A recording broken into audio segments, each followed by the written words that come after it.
Very appreciative of the effort our guys play with. For the most part, we got some guys that they need to understand what we do and how hard you have to play. But very, very appreciative of the fight and the resolve that our guys played with. But the bottom line is you can't shoot 37% from the field and go 10 for 20 from the foul line and expect to win games against good teams like them. It's we did some really good things. You know, somehow, some way, we had the game won in regulation. We don't win it. You know, had two opportunities defensively to come up with stops. We did on one when we're up one, and they called that charge on Daniel Sanford, which is incredible.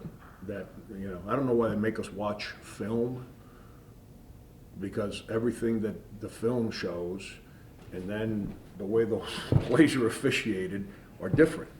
And I mean, the NCAA makes us watch films, but it is what it is. It's those are hard plays to officiate, and the call was made, and we still had a lead, and we couldn't figure out a way to protect it and win the game. But you know, then in overtime, you know, just I thought those guys that were playing did a great job of executing what was called the whole last 10 minutes and in overtime.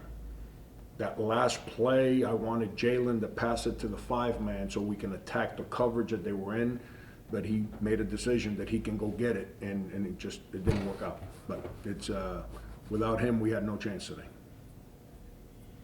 Coach, big shots coming down the stretch from both Rasul and Jalen. Jalen also having career high. What really helped with them making those big shots to get the team energy back up to get back in that game? The other three guys actually executed what was being called, so we can create the space, the separation, the execution to get those guys some shots. And you know, right now we're struggling with guys on the team understanding that discipline, and you know, all it takes is one person, you know, to cut at the wrong time or not set the screen at the right angle, and it messes everything up. I thought those guys that were in the game, I thought they did a great job of trying to execute what was called. And at the end, they got to make plays. They make plays. They're good basketball players. You mentioned free throws. It's something that's kind of been a consistent struggle. How do you, as a coach, educate your players into improving that? Yeah, I've never been like. If you're a basketball player, man, and you can't make free throws, I would think you would come in the gym and practice it. You know, like when I was a high school coach, I controlled all that. Now the NCAA controls time. So if I spend an hour of my week with guys shooting free throws, that's 1 hour less than we can work on the stuff that we need to do to be, you know, people have no idea because they say, well, practice your free throws. Okay. So when do I practice zone offense? When do I practice zone defense? When do I practice press offense? When do I practice press defense? When do I practice man-to-man offense? When do I practice how to attack pack line defenses? How do I attack, like today, 1 through 4 aggressive switches? Like how do you attack full court man-to-man where they just pressure you? It's complicated. It's not as simple as it sounds, and we're limited on how much time we get to teach. So I can't spend an hour a week on free throws with individuals because it counts against the hours, and that's not counting film and everything else you got to do. So guys have to take pride. You know, Chris Silva played for me in South Carolina. His freshman year, he shot 40% from the line. His senior year, he shot 80% from the line. I never spent more than 5 minutes with him in the gym working on free throws. He'd come in there. He'd listen to what you said. He'd come in there, and he'd shoot all night. Because he had pride on, number one, it's an embarrassment as a player when you don't make free throws, and number two, you hurt your team, and you know, and that, you know, and the one guy on our team that spends his whole life inside the gym is Jaden Jinge. He's got to figure out a way to have the courage to make a free throw because he spends more time in that gym than anyone on our team. You mentioned Jalen Curry taking a shot there at the end of overtime. What do you see out of him to kind of develop into that player where he takes a shot at the end of the regulation, takes a shot at the end of overtime, trusting him in that situation to take those big shots? That's who he's been his whole life. That's not me. That's him. He ain't scared. The bigger the moment, the more confident he gets. What he's got to learn, there's a difference between just going to get a shot and attacking a certain coverage. And that's his next step as a player. Like Hofstra schemed, nobody has schemed against him yet. Okay, now people are, he's become a frontline guy and he's on film. So now people that watch us play that don't get Rasul threes, don't let Jalen Curry get to his left hand. So that's what Hofstra did. So now you have to understand how to attack those schemes, because the defense don't want you to go left. That don't mean, like Tom Brady's a pretty good right-hand thrower. Well, he don't pass with his left hand. Does that make sense what I'm saying? So we got to get Jalen to his left, but now he's got to understand, and it's the guys that are with him on the court. They got to understand the scheme of what we're trying to do to get him left. But that's his next step as a player. But he's fearless of the moment. Last 2 games now, Louisiana Tech and Hofstra, bringing out the press, kind of helped you guys dig out of the deficit. Is that something that you could go to sooner in games in the future, or? That's been my opinion with this team when I go to the bench, that we'll be a good pressing team. And what I have to evaluate is how we're starting games.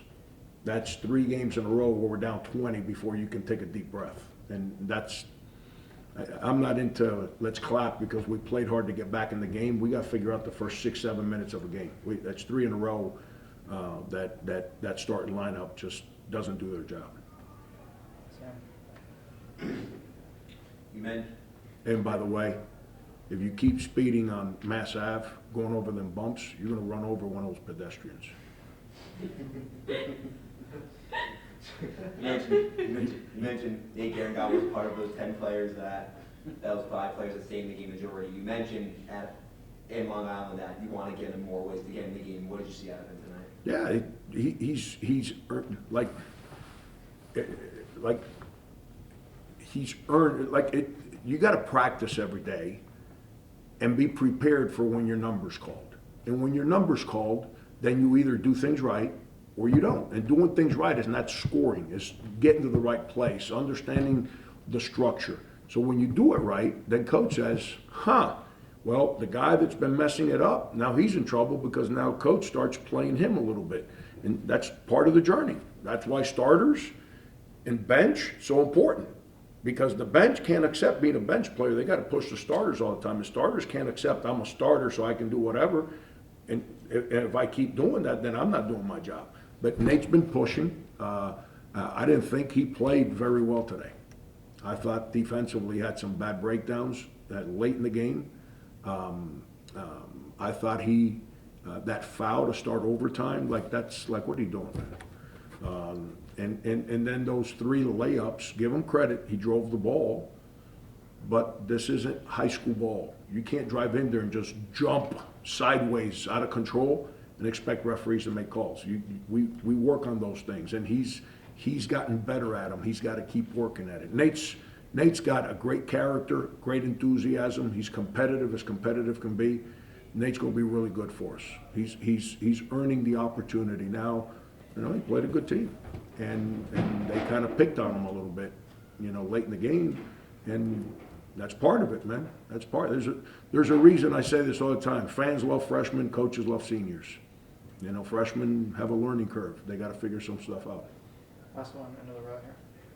You guys have some great plays coming out of timeouts, especially Curry. Is there anything you tell them inside the timeouts to get them riled up for the next one? Just execute the play that's called. I mean, I don't like speaking about me, but I've been doing this for 42 years. I can draw some X's and O's. One of you guys, Howard, that's probably your alarm clock. That's letting you know it's past your bedtime. That's my bedtime. I'm just letting you know that's. But the difference is that when we come out of a timeout, it's my job to explain to the players what coverages the other team is in.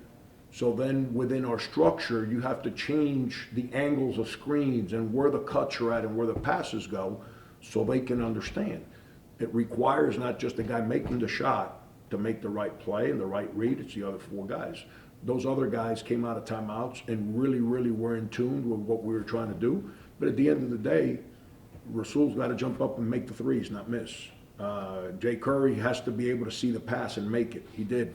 You know, and, you know, that's the journey as a coach, is to continue to understand your players, so you can help them as much as you can on a sideline to comprehend how to attack a team, because whatever you see on film is how they're playing other teams. That doesn't necessarily mean that's how they're gonna play against you. That's why conference play gets really hard. Why? Because we all know how every team defends us, so we're better prepared to attack every team.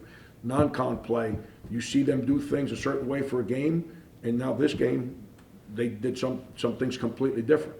So now in the middle of the game, you gotta help the players, but they were good. They executed. I tried to draw up some plays, and that group that we had in there to close the game, they listened, they executed, and then the guys jumped up and made shots. So credit to the players. Thanks, everyone. You buzzed right by me.